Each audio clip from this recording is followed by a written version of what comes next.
Welcome to episode 20 of Timm Talk, the podcast about the DC anime universe, co-created by Bruce Timm. I'm Chris Lord. I'm Cameron Dexter. And some Heart of Steel this week. Yeah.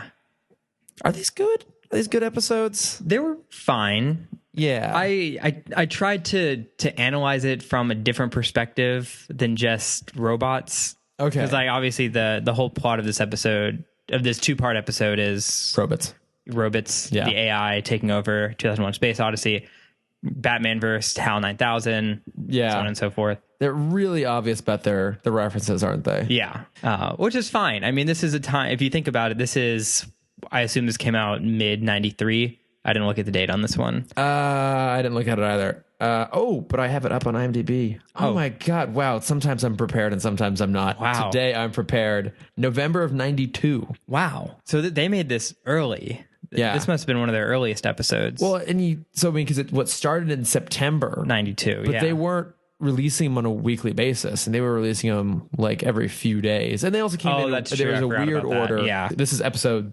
38. I think so. 38 or 39 for us. It says episode 39 on IMDb, so I think it might have been also a little ways in. But still, even 30 plus episodes were only a few months in chronologically from when the series started. Yeah. So. But I wasn't talking about from the series. I was talking about from the kind of entertainment standpoint. This is post Terminator 1 and 2. I just double checked. Terminator 2 was 91.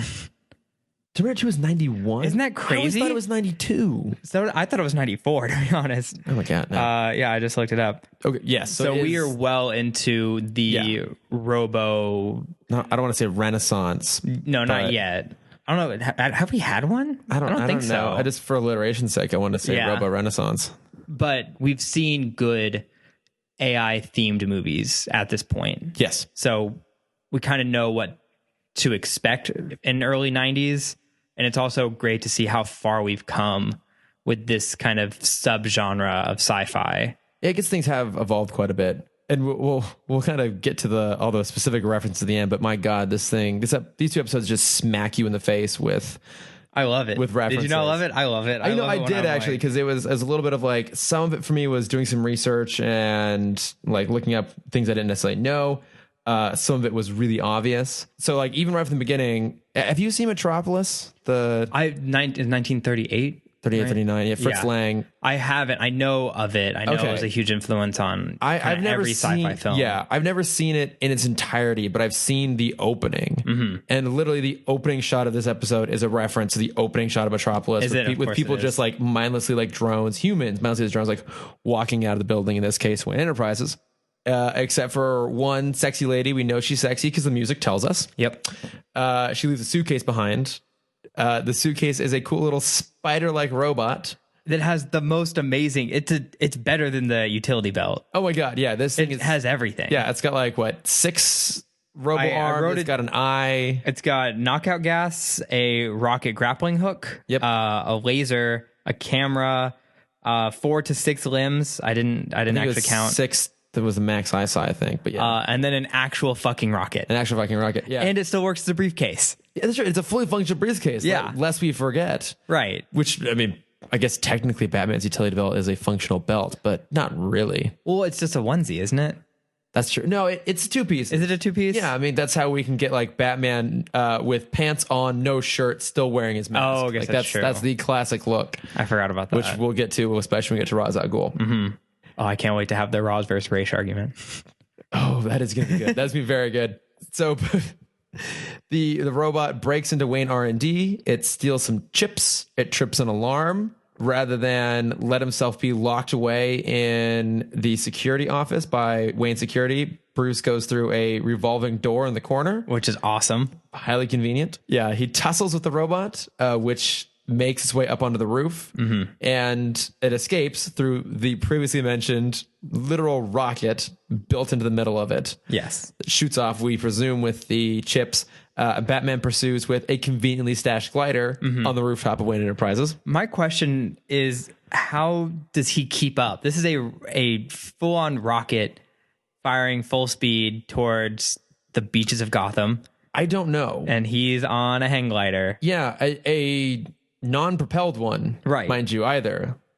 Which I've always, they rectify that with the redesign of the animation and has an actual rocket pack on it. Yeah. I've never really quite understood the point of the glider in this, because a glider is not a speedy means of transportation, nor an easily maneuverable one. I would see it as like if it was inside the bat plane and he needed kind of just like to switch angles really fast. Like a quick deploy. Yeah, or like needed to get on the ground fast and there wasn't like a landing thing. Yeah, or there's, again, an episode in the redesign where a glider can launch out of the roof of the Batmobile. Like, that makes sense. Yeah. It makes sense as like a secondary means. Right. Not as a primary way of getting around. So that I don't know how he does it either, because you are right. He follows the rocket, which has landed out on the beach, out on the cliffs of Gotham. We can zoom a few miles away. Sexy lady from before picks up the rocket. Again, we assume it's filled with the chips that were stolen. When Batman does appear, somehow, miraculously. Yeah, he's already there. He gets shot out of the sky by some automatic guns in the trunk of her car. And then we find out that the chips were, I had to write this down, prototype protein silicon wafer chips, aka wetware, which are the cutting edge AI chips. I didn't quite understand how this works exactly. I guess the AI technology, or the chips are capable of AI. Yeah. So it sounds, if it's full of like proteins, I assume it's like to create the body of AI. Yeah, to create an organic body for AI. Yeah. Whereas the villain that we're about to meet, he focuses on the brains of AI. So I thought these were needed for the brains. It was unclear. I was very confused about what relationship the chips had. At the end of the day, I think they were plot contrivances. Yeah, because it seemed like the villain kind of already had everything he needed. I don't know what changed once he got these things. But anyways, they're cutting edge. You cannot recreate them though without their design specs. You can only use the ones they have. And the only two companies doing AI research are Wayne Enterprises and then Carl Rossum's team out at Cybertron Industries. Yep. There is a shitload of sci-fi references in that phrase alone that I will get to at the end. Cybertron. So yeah, the Cybertron being the most obvious one. Just why be subtle? We meet Barbara for the first time in the series, and which is kind of weird when Bruce and Barbara meet when we know that later on they're going to date. Yeah. But I mean, I just kind of just put it out of my mind for the most part. I was more focused on, Commissioner Gordon's turn of character in this whole scene, where he's always kind of the stiff, like man in charge. He always holds power, but in this scene, it's very much the typical, like, his only daughter is off to college. He's more vulnerable. He still sees her as a child. Yeah. So he's constantly bringing along that teddy bear. He's a softie. Yeah. It is a nice little moment. The whole series always, I think, played well with their dynamic. Yeah. And get some really cool stuff with it, again, in the redesign, which is my favorite era. So, but we got some Barbara in there now. And Bruce visits Cybertron and meets Hardak. I don't remember what that acronym stood for. I didn't write it down. Like holographic android recycling data and I don't know. What I really enjoyed about this whole scene, because right before you meet Hardak, he's walking through Rossum's office, and you see all the other robots, and those were awesome. I loved the design of all of them. They're like, it's a cross between the Jetsons and Iron Giant. Yeah, I see what you're saying. Yeah, because like with the Iron Giant, a little bit of that kind of Fleischer era, Superman retro future. Retro-futuristic. It's my favorite art style. It is. It's an awesome art style. And then you're absolutely right. The very Jetsons too, with like the coffee machine built into the lamp and the like automatic foot massage built into the ottoman. I love just kind of the design, and my favorite kind of robot comes at the end of the episode. So we'll talk about him when we get to it. Oh, I think I know what you were talking about. Yeah, I think. We meet Hardak. Yeah, we meet Hardak, who is clear. Like, if we didn't already suspect he might be evil from the HAL 9000 eye and the Tesla coils mounted on his head like devil horns, once again, the score tells it for us. Yeah, because music made it very obvious in this episode. Very, very, very obvious. We at the same time also meet Rossum's assistant, Rhonda Duane. Clearly the lady from before. We also get to see that there's something's being built, some sort of mechanical hand. Again, very reminiscent of the Terminator, even just from like the arm. We quickly learned that Rhonda couldn't get the wetware specs. So again, there we go. Confirmation's evil, and she's working with the robot. And to cover their trail, Hardak decides to make a duplicate. Who did you think that was going to be? Initially, I thought it was going to be Bruce. I did too. Then you saw the gray hair. Okay, like, I guess Gordon. I missed the gray hair entirely. I thought I saw black hair. I guess I just assumed it was going to be Bruce. So because he was so muscular. He was jacked. Yeah. Which, Gordon's in shape, but he's not. No, he's not Bruce level on fit. That kind of shape. Yeah, because the shot, it shows like the chest. Yeah. It shows almost the whole body, and then the second shot is you see the leg kind of step in. Yeah. It's a very sturdy calf. It's a serious calf. He's got those like upper crotch V, the Adonis muscles. I don't know what they're actually called. I think they're called Adonis muscles. I don't know, but he's got those. Mm-hmm. Not easy to come by. And then it zooms up and you see the white hair and mustache. You're like, this is not what I was expecting. Wait, did they actually show his face in that moment? I thought they were. I thought they left it as a tease. You see the silhouette, and I feel like I saw the mustache in the silhouette. I don't. Or the hair. You saw the hairstyle. That's what it was. Maybe that's what it was. Maybe I just wasn't paying close attention. I thought it was like the smoke, the wisps, because I thought it was Bruce up until the point where they are at his house, and that Gordon and Barbara are talking, and the robot shows up and replaces Gordon with the robot, and then is being all weird and cold and creepy and distant with her. So moving not so swiftly along, Rhonda leaves a compact robot behind in Bruce's office because they're going to have dinner. I say it's a compact robot because it is both small in size and is in the form of a makeup compact. Oh, I didn't know that was called. Yeah. I'm like, it's not a compact disc. I don't know where he's going with it. I know, right? No, I don't know. It's a makeup compact. Look at you. You know your stuff. But the little robot tries to break into Bruce's computer to see the specs. Turns out they're actually decoy specs, and the real ones are at Wayne Manor, where Rhonda is now hidden away. She's there having a date with Bruce. Bruce leaves. Yeah. And it's nice to go back to the 90s and just be like, hey, I know we're on a date, but you just stay at my place. You just chill here. I'll be back. I mean, if I had a mansion, I'd probably do the same thing. Yeah. It doesn't work the same in a 1-bedroom apartment. No, it definitely doesn't. Can you tell my lack of interest in this episode as I'm explaining it? I feel like I can. This was an odd two-parter. I'm glad it was 2 parts just because it was like I didn't want the storyline to be It'd be hard to do in one. Yeah. But I feel like I have so much of just plot to cover. Well, just compared to every other 2-parter that have been the birth of a great villain. Because, we had Cat and Claw, we had Clayface, we had Two-Face, and then we have Hardock, who's kind of a villain sometimes. And I know that this is pretty common that when there's 2-parters, that narratively the first one has to do a lot of work for this second one to set up, and it's always like tons of plot, and then the second episode is tons of action. Yeah, because that's what I noticed.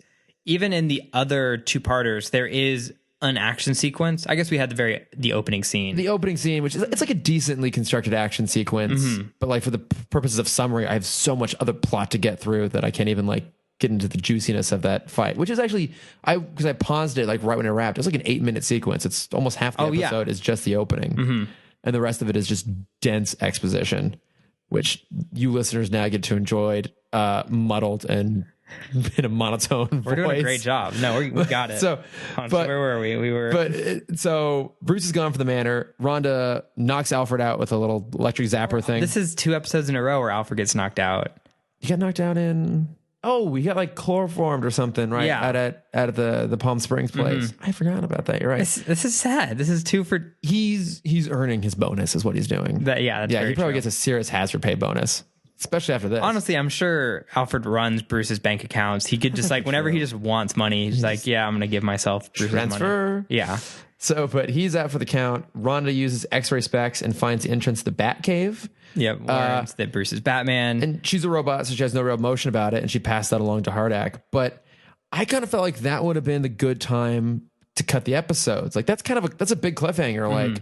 I feel like we suspect that she's a robot at this point. We know that she's working with Hardak, and we suspect she's a robot. We don't know it completely. Right. So as far as we know, someone has just found out his secret. I guess kind of kills the idea because last episode we had someone learn a secret. Because I was going to say, it's a huge thing when like when someone learns it, but like, oh wait, but someone already has and they really downplayed it last time, so I don't feel right. But if it's the end of a cliffhanger though, that's pretty big. Like for me, that's an interesting point to do the cliffhanger ending. Instead, what they do here is she connects the Bat computer to Hardak, which sabotages the computer. When Batman arrives, he goes into the cave and he is picked up off the ground by the like mechanical grip arms that he uses to repair the glider. And that's where it cuts. They choose to break up a 2-part episode on a weak commercial break cliffhanger. Well, I think it just, you needed to see Batman in peril for them to be a cliffhanger. Because I'm trying to remember the other one. Because Two-Face, the cliffhanger was him running out of the window. Yeah. It's like a dramatic moment though, right? Yeah. That's not a like, oh, someone's in peril. Like, oh, this is like it's a game-changing moment. I feel like in a lot of their 2-parters. And this one, it's... Yeah, Clayface, you see him melting in the car. Yeah, whereas... I don't remember Cat and Claw. Like Robin's Reckoning is him leaving the Batcave being like, this is the last time I'm ever going to listen to Bruce. Like they all end on these cool dramatic... I think that's what it was. Because she's an emotionless robot, they didn't have that kind of emotion behind that scene. I guess not the emotion, but they still have dramatic weight, I think. I think it's more so than him being in the grips of a mechanical dolly, more or less.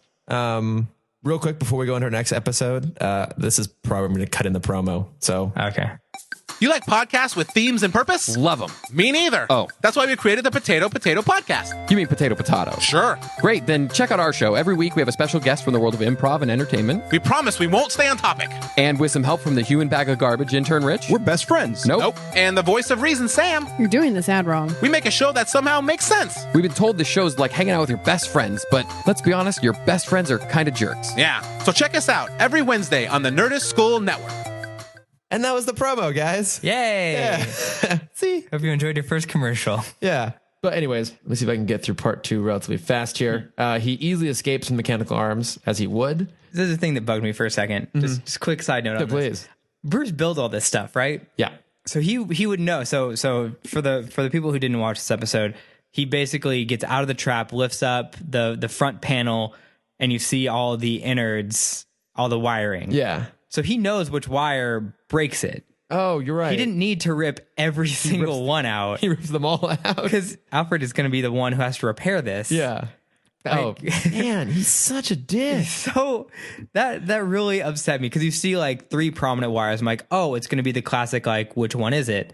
No, it's just all of them. Just pull all those things out, hop down on the ground, done and dusted. Yep, done, dusted. Alfred, go fix that. Yeah, go fix that for me, will you? And mop up the floor, too, while you're at it. So Bruce is free again. Robo Gordon sends Bullock to Cybertron to do some investigating, so we know what's going to happen with him. Rossum tries to basically take Hardak down because Hardak's gone too far, so Hardak knocks him out. Then both Mayor Hill and Rossum are replaced with duplicants. That is their actual name, by the way. I wasn't sure if that was true or not. Duplicants, yeah. So there's now 4. Yeah, and specifically it's a duplicate because it's a riff off of replicants from Blade Runner. But Barbara knows something's up because Gordon's being really weird. So she uses the bat signal to bring Batman in, tells him that something's going on with her dad, and whoever that is, it's not her dad. Yeah, and Robo Bullock shows up. Good old scuffle. Yeah, I kind of liked this fight. Oh, sorry. I'll finish the scene. So the fight, it's Batman basically versus a robot. Barbara's pushed to the side, and he's kind of losing to this. Barbara finally jumps in, helps, pulls him. She grapples Bullock. Yeah, into the bat signal, and he gets electrified. Yeah. And well, she's upset. Well, think about that. That's basically her uncle. Like it's Gordon's partner. She's known him partners. Well, they were. No, at one point. I don't think they were partners. You watched the Gotham TV series? I don't. They've worked together. They're close. They're co-workers with maybe some bits of affection, some begrudging affection. Okay. But I mean, they've been working together for a while. I mean, so she knows him. Well, yeah, she's just upset because she just killed a guy. Yeah. As far as she knows. And then what'd she think was going to happen pulling him off of a roof into the bat signal? I don't think she was aiming for the bat signal. Oh, where else was he going to fucking fall? Like, it's right there. Yeah. It's like, So then the skin kind of not like turns to ash off of it. Yeah. And robot innard pop up, and Batman just cuts its head off. Yep, easy enough. Because that works with robots too. The scene that I wanted to talk about really fast, because this scene like genuinely terrified me for it being a children's show, is when Rossum is trying to dismantle HAL 9000. Oh yeah, and he gets vaporized. And you see you see the Tesla coils turn into this red energy beam that they then shoot at Rossum, and it's the direct hit. The whole screen goes red. He starts like flipping out. I'm like, oh shit, they're killing him. It does look like they're gonna sizzle. They're him to straight death. up like he's gonna explode. Yeah. And then he just falls down, and they're like, oh, you've knocked out Master. I'm like, no, you didn't knock him out. He's fucking dead. Yeah, you push the limits of his mortality right there. Yeah. He got seriously zapped. I thought he was just gonna straight up get vaporized, like just disappear from the scene. And I'm like, oh fuck. That would have pushed things in a totally different, interesting direction. Yeah. Then these robots would have been a real serious threat, not just a mild nuisance. Yeah. So getting back to the story, Barbara knows that something's happening at Cybertron. She uses her detective skills to get in. Well, hang on. There's more. What did I miss? Bruce goes to the Gotham Club, and he's attacked by Hill and a whole bunch of other duplicates. And he basically just drops an elevator on them to get away. But I mean, I will give it's like kind of a decent-ish action sequence. Yeah. It's another instance of Bruce going to an elevator and instantaneously changing into his Batman suit. Yeah. Time to get into action. But you're right. He has a hidden compartment in every elevator in Gotham. Every building in Gotham. Yeah. I mean, he's building them all, so I guess it works. Yeah. But yes, you're right. Then from there, Barbara uses some pretty sweet detective skills to break into Hardak. And then I think, is this the break robot? Into Cybertron. Right, yeah, Cybertron. Yeah. Is this the robot you want to talk about? Yes. The trash can robot is so cool. It is really cool. It's a straight up transformer. Yeah. It's an Iron Giant transformer. Yeah, because it starts out like kind of a bullet shaped garbage can. Yeah. And very Art Deco. Yeah. Initially it just like has a little eye and some wheels. And you think that's just it, but that's not it, Cameron. What does it do? No. It straight up transforms. Yeah. You see, like, I just loved how the sequence of it transforming, like, typical head comes up, and then you see the normal arms pop out, but then the sides just kind of like pop out, flip, and I'm not going to describe the whole thing because I can't do it justice. Yeah. But maybe we'll try and find a GIF. We'll post it or something. I'm sure we can find it. Yeah. I really enjoyed this. Like, it played such a small role in the episode, because Batman comes in and just knocks it out immediately. Yeah, like they're super easy to take down, but it is a really cool design. And yeah. And I feel like if we ever mentioned Sky Captain: The World Tomorrow on this podcast, I feel like we must have at some point. I don't think so. Okay. I haven't watched it in a long time. I was going to say mainly because I haven't seen it. You haven't seen it. I see. You would actually really That's what I keep hearing. I watched the first 15 minutes, but that was like 2 a.m. and I fell asleep. Okay, yeah. It's weird. I'm not going to say it's necessarily good, but for the production design alone, and by that basically just mean the visual effects because it's all done on green screen. Yeah. It is incredible, and it is filled with robots just like the sort of stuff you're seeing. Yeah, it's retrofuturism. It's all about, the 1960s depiction of... like 1930s. Because I feel like the 1960s depiction would be like the Jetsons. This is like going back further than that. So to like the what's the super famous broadcast? War of the Worlds. Was that the one? Broadcast. There's might be later in the time, but it's when the aliens come. War of the Worlds. The Orson Welles War of the Worlds broadcast. Am I thinking? I think it's something else. Okay, because that was that was radio, so that would have been pre-visual. I said broadcast. That means that can be both audio. Yeah, but War of the Worlds was audio. Yeah, I was going for audio. Yeah, but you wouldn't be able to see robots on that.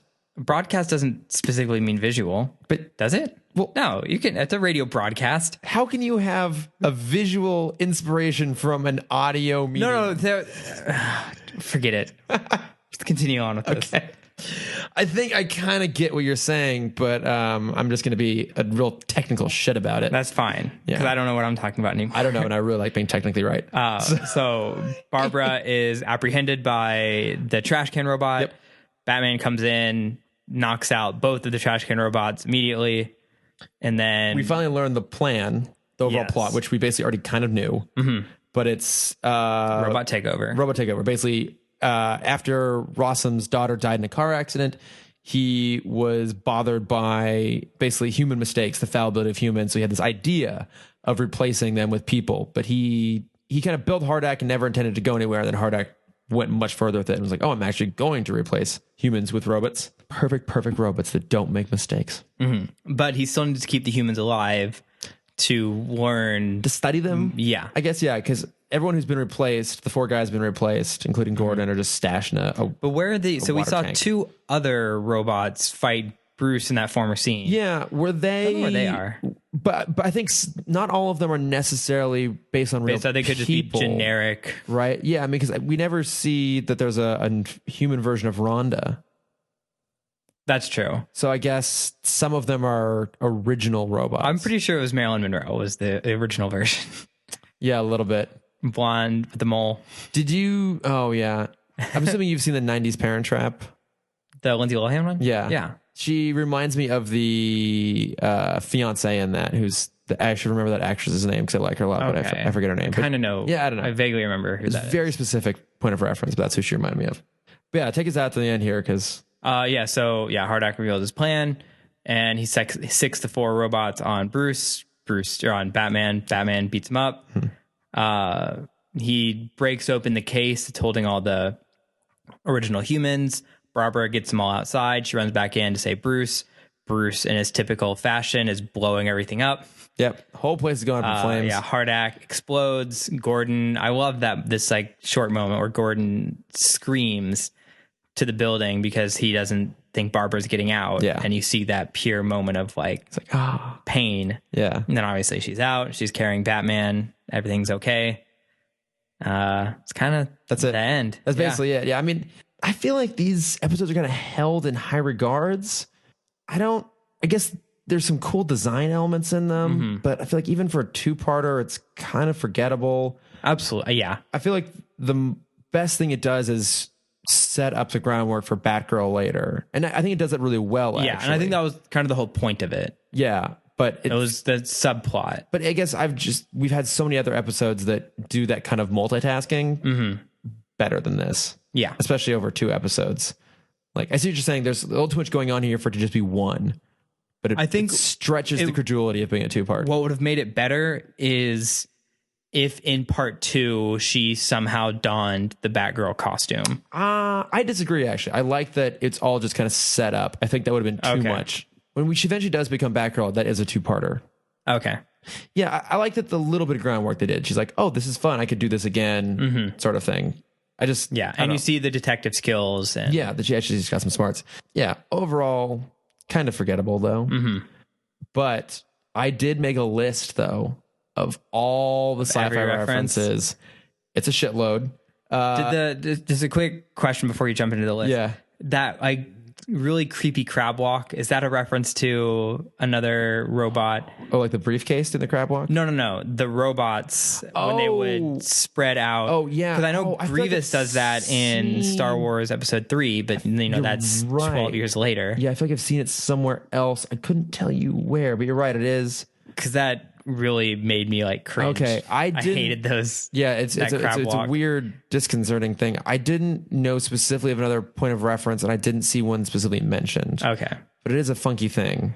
Also, it's in Digimon the movie from 1999. But again, that's okay. Well, that explains why I wouldn't have known that. And also Summer Wars, but I'll talk about Summer Wars in a minute. Okay, I don't know what any of these things are, but I did, like I said, recognize the Metropolis opening. Obviously, 2001: A Space Odyssey, because Hardak is clearly based off of HAL. I mentioned the Flash or Superman with the retro style robots. Yeah. So big kind of pull of inspiration. Oh, from there.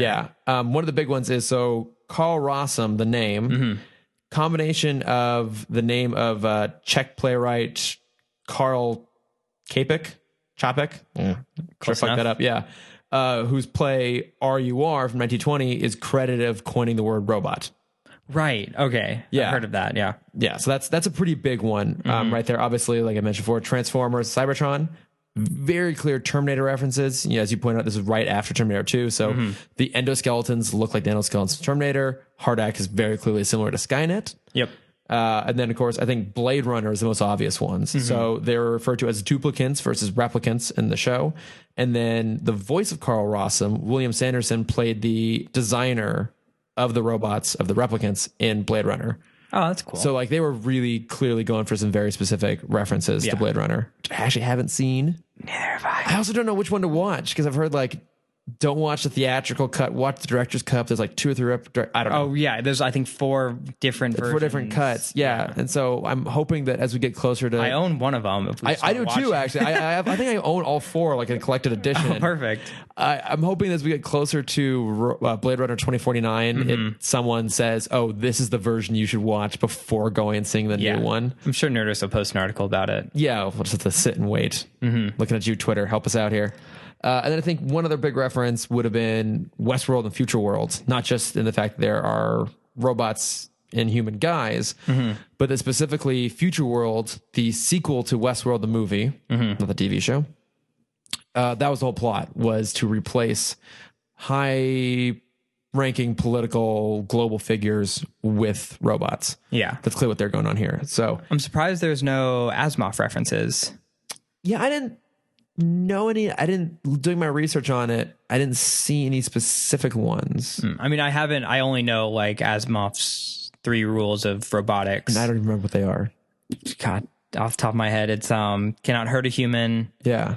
And it must obey, I think, a human. I just know the big one was can't hurt a human. Yeah. Maybe can't go against orders, I think was one Something of them. like that. I don't know. I'm just trying to remember the plot of iRobot. I know, right? He breaks all 3 of them. And I don't remember because the whole plot of iRobot is they think this robot killed him. Yeah. And like, a robot can't do that. He has to follow Asimov's 3 rules of robotics. But he did kill him. I don't remember the ending. Spoiler alert for a 10-year-old mediocre sci-fi film. It's 14 years old. Oh, okay. Isn't that weird? Is that really 14? Wait. It came out 2003, if I remember correctly. Shit. Yeah. Oh my God. That's weird. I don't know anything about that. Same year that Pokemon Ruby and Sapphire came out. Well, hey, that's a cultural touchdown, and I would not have applauded my ass. So I'm glad you had it. Those are all like the references I had. Did you have other specific robot things? No, you caught all of them. You caught more than I thought of.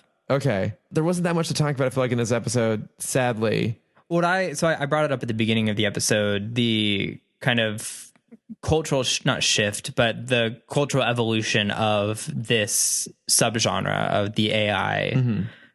Is there one AI movie that you think stands out above the rest?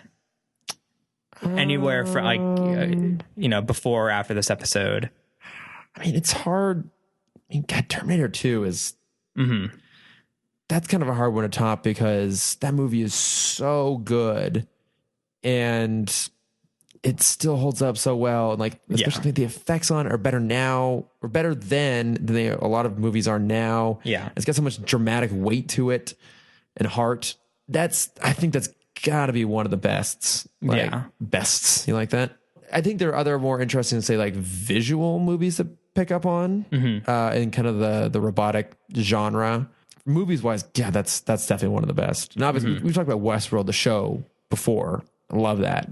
But I don't know. What about you? One character specifically. Yeah, of course. I was kind of going to the opposite idea of not a physical AI, but the movie that always stands out to me, even though I don't think it was well acclaimed critically, but I really enjoyed, and it definitely put a little fear in me, was Eagle Eye, the Shia LaBeouf 2006 movie. Wait, shit, seriously? Yeah.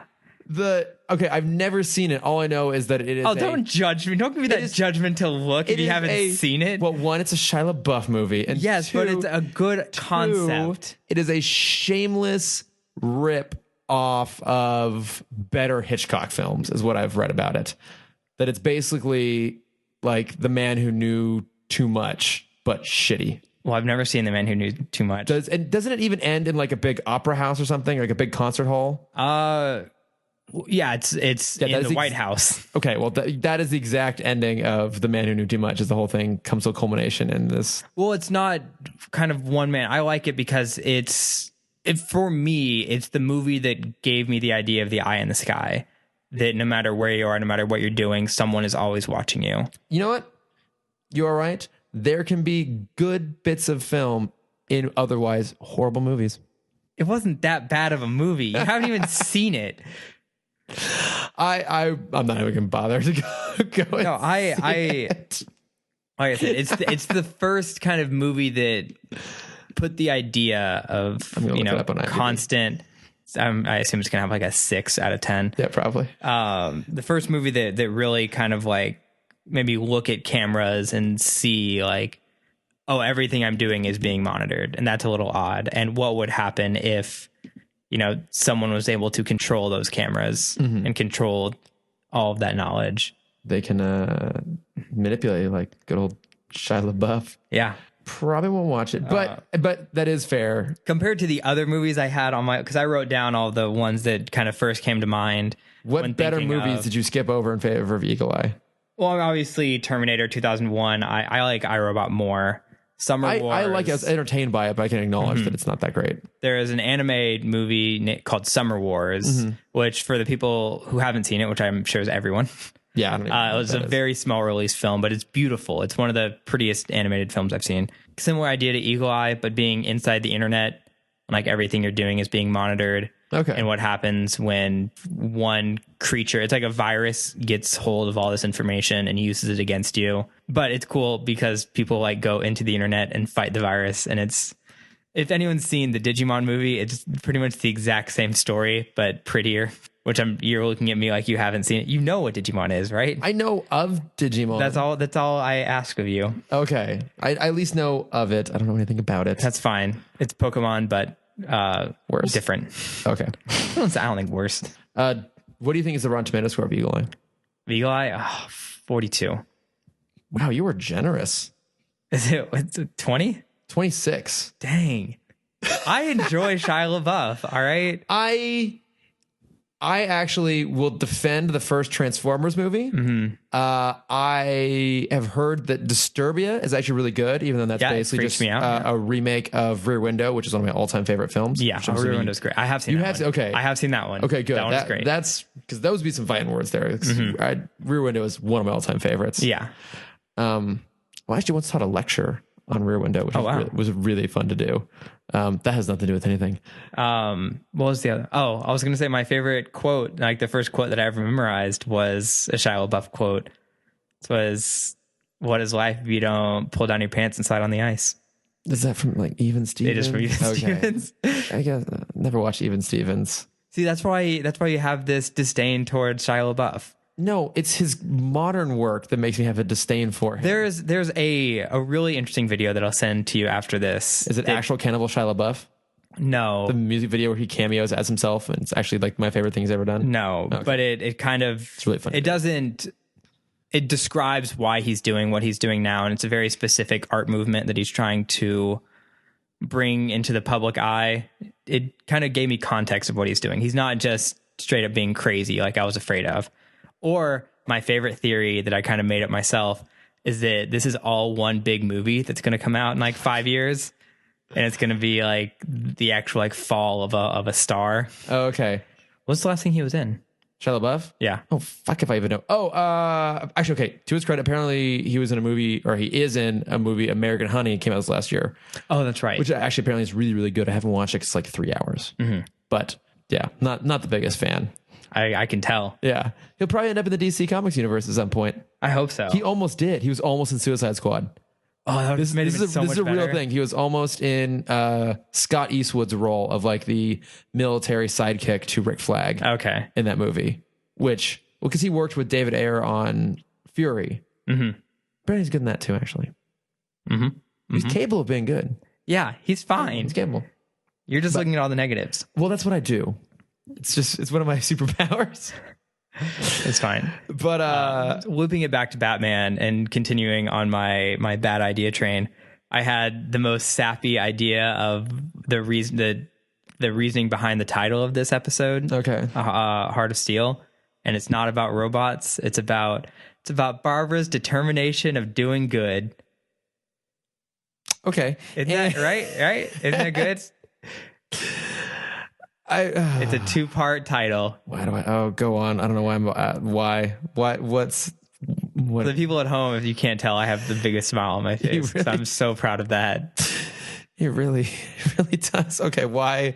Real quick, before we get on to the business, why? Why? Because it's the heart. It's. But you said it's a 2-part title. What's the other part? It being robots made of steel. Oh, it's a double meaning. That's what I meant. Yeah. Oh, okay. Yeah. Yeah, I guess that's kind of fair. Yeah. Right. All right, I'll give you that, I guess. Yeah. Just trying to loop it back. Yeah. What better segue than my bad ideas? It's a better segue than most of the time I can accomplish. Because we try to do a clunky one here.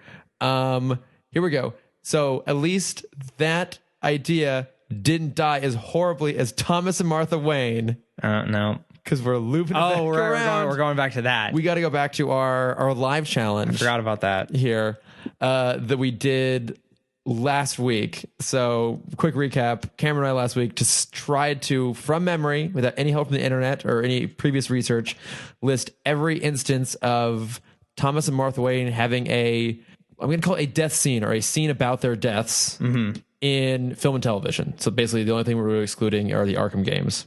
We had a pretty damn good list. Our actual list came in at 14. Cameron guessed that there were 19 total. I guess there were 16 total. We were off. I guess. I have the new list right here. Yeah, whatever. Do you want to try and guess which ones we were off on? No. Okay. So real quick, the ones we missed were Superpowers. We mentioned Super Friends. No, it's Superpowers. There's another show called Superpowers. Oh. It's the same art style though. I think it's a spinoff probably. We made reference. Hanna-Barbera? I think so. Interesting. It's the same look. We made reference to it, but assumed it wasn't in there. It was. We got all of the live action movies right. We overdid it on the Bruce Timm universe because we had said Nothing to Fear and Two-Face were included. And I went back and Thomas and Martha are in both of those, but it's more Bruce watching them being disappointed in him. But it's not like the classic scene of the three of them walking down the alleyway and there being a gun. We did get Dreams in Darkness right, which is when they're walking towards the tunnel and becomes the gun barrel. And that's a really great thing. We were right about Strange Secrets. That's why we just watched it. You were right that there was one in the Justice League, actually. You were right about that. So it's Justice League Unlimited, the episode for the man who has everything. I think you even referenced this directly. Like when Bruce is hallucinating, when he's like got the star on him or whatever, the starfish. I don't remember what it is. Oh, yeah. Yeah, he's hallucinating of Thomas fighting back. But at a certain point, he gets pulled out of it, and it ends with him with like a gunshot. With the pearl necklace. Yep. No, there's no pearl necklace. No. There's no necklace. But I'm counting it because it's basically it's a scene of his parents dying in essence. So you're right about that. We missed Gotham Knight. We referenced it, and that had one, and we forgot about it. But everything else we were right on. So the final number came out to hang on one. And we did not.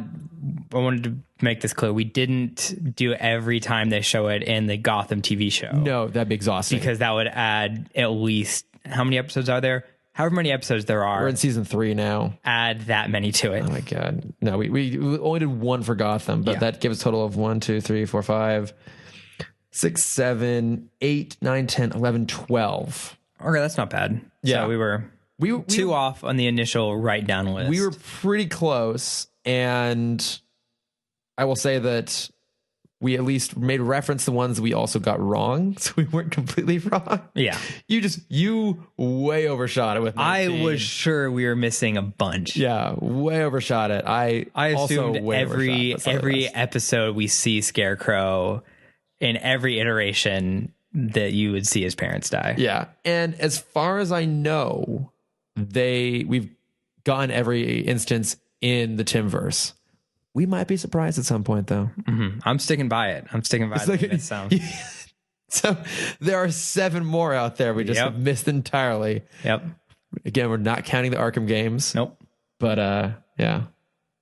Give it enough time. Give it enough time. It'll get to 19. Yeah. Wait for the Batman. Eventually it'll come out, and that'll probably have them getting killed. They'll probably die again in Justice League. They have Why not? to. What is a live action movie if there's no death scene? I know, right?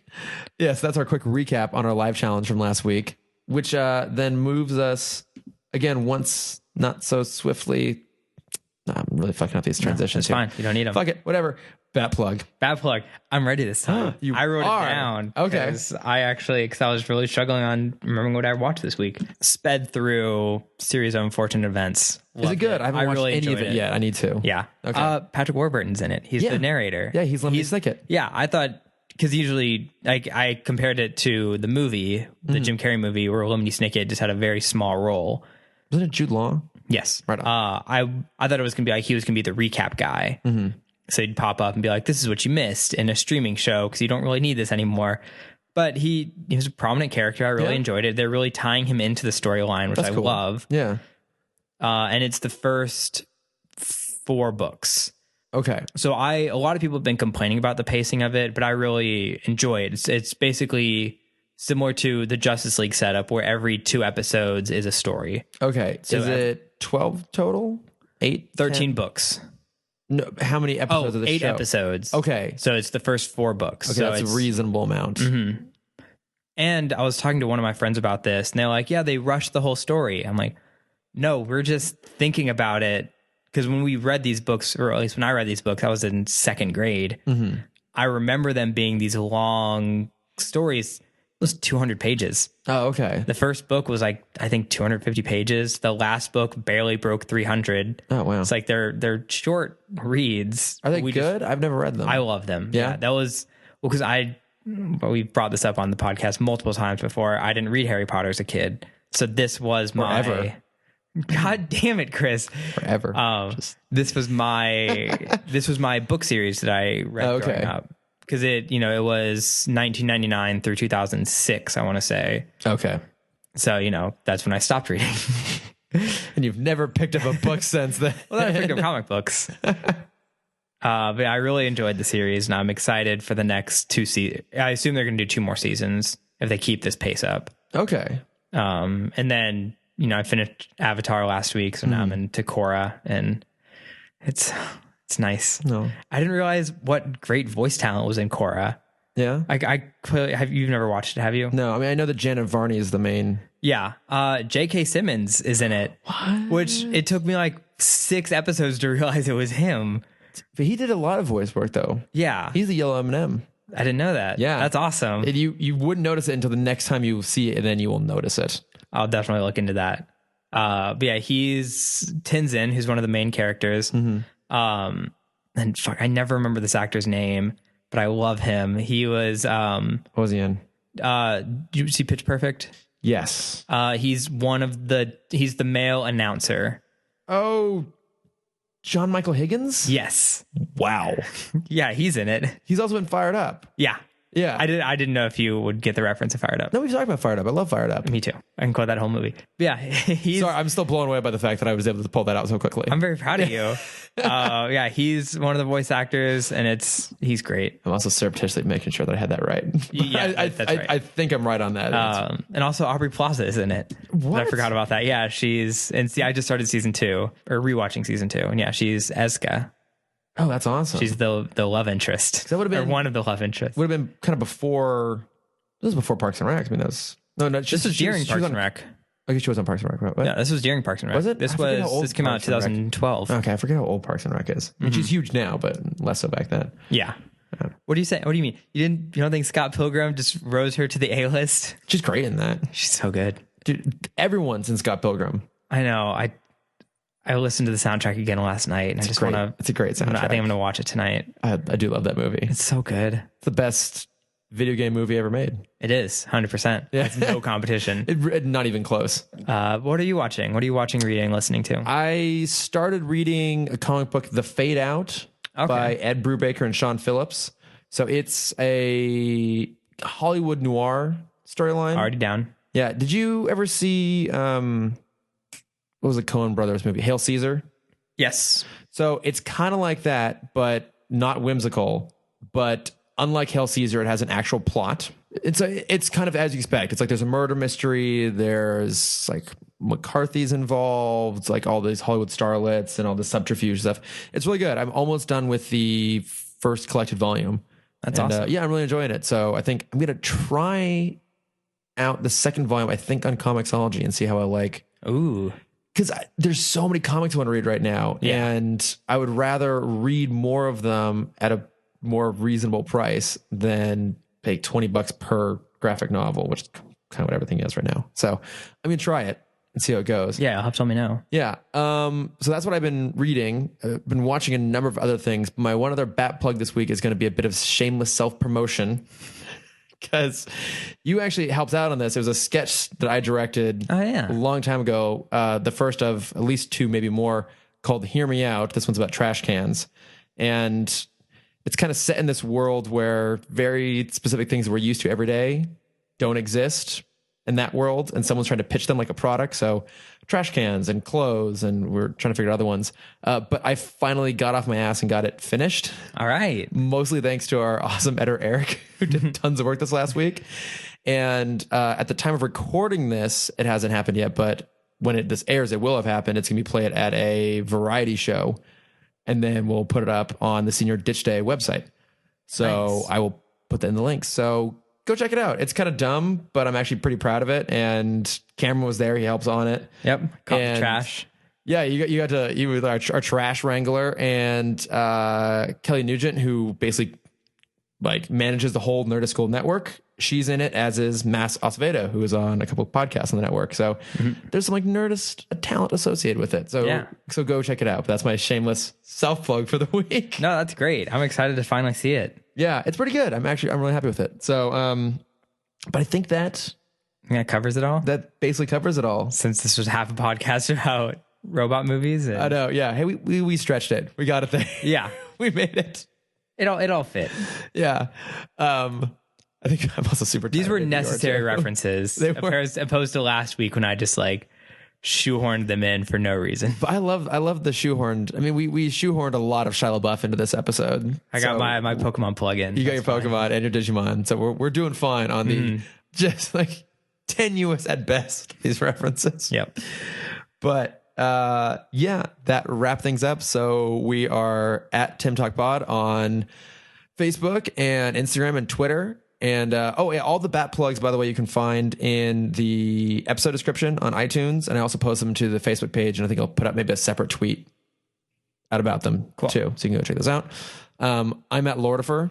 I'm at Cameron Dexter. Cameron.Dexter. Cameron, yeah. Eventually you get that. So it's figure that out. So there every time. I might just change it. It's too late now. You've committed. Probably. Cameron.Dexter. Yeah. And then, go check out Nerdist School as well. So, yeah. All right. Thanks, guys. The Nerdist School Network. For class and show information, visit nerdistschool.com.